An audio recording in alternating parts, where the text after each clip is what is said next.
So today's juice is going to be cranberry apple juice, and we are going to sweeten this, but first I'm going to rinse off my cranberries, wash them down. They are still frozen. This isn't a big deal. They can go in the frozen. My apples are over here sitting in vinegar water. We're going to cut these into quarters and put them into the juicer top here. So I'm rinsing these off, cutting them into quarters, dropping them into the cranberries that are over here. And when I have a full container, then I will, on the stovetop, I'll add some sugar, and we'll go into all that in a minute. So I have my pot all set up. I have my juicer ready to go. I've got the water in the bottom tank. This is where the juice gets collected once the steam goes up into this top part where we have the holes in it. And I've got 2 bags of cranberries that were frozen that I washed. I washed my apples, I quartered them, and now I'm gonna add a cup of organic sugar.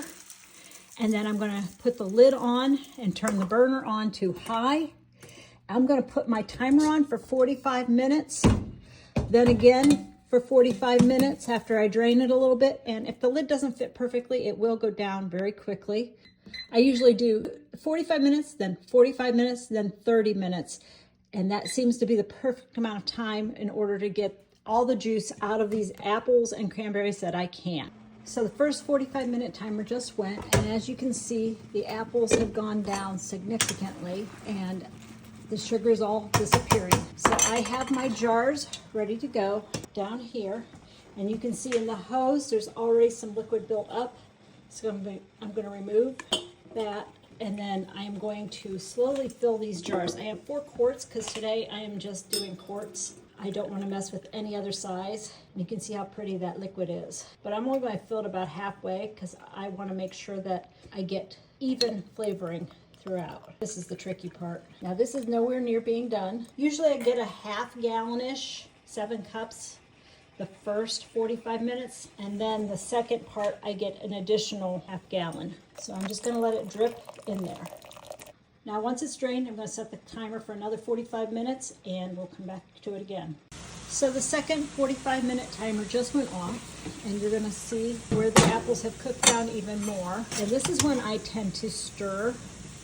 I kind of move things around. It just releases the juices a little bit better. And I want to get all the juice out of this as much of it I can. So then the other thing is if you can see some juice down in there and it's just sitting there. Sometimes that happens. So we'll put the lid back on. We're going to do another 30 minutes and then we will check. I've drained this a couple of times. The hose isn't backing up too much. You can see a little bit there. But we'll come back and we'll check it again in 30 minutes. So the 30-minute timer just went on this. I am going to totally turn the burner off now. And I am just going to let this sit for a few minutes. That way then, I know there's water down here in the bottom pot. I just checked it a few minutes ago, and then I'm going to take this down a little bit, but what I like to do is just let it sit, let it cool down, let the steams just settle, and then we will go back to filling the jars. Now I'm going to take the tower apart, and we're going to drain the rest of the juice into the jars. See how much juice is in here? So we're simply going to drain that by tipping it and putting it into the jars. There you see it draining. So like always, make sure you wipe your rims, add your lids, place your rings, place into boiling water bath canner, drop the basket into the water, making sure your jars are submerged, place the lid, set your timer for 20 minutes, and then we will pull them out when they're done. So the timer just went off, and I'm going to remove the lid, and then I'm going to lift the basket.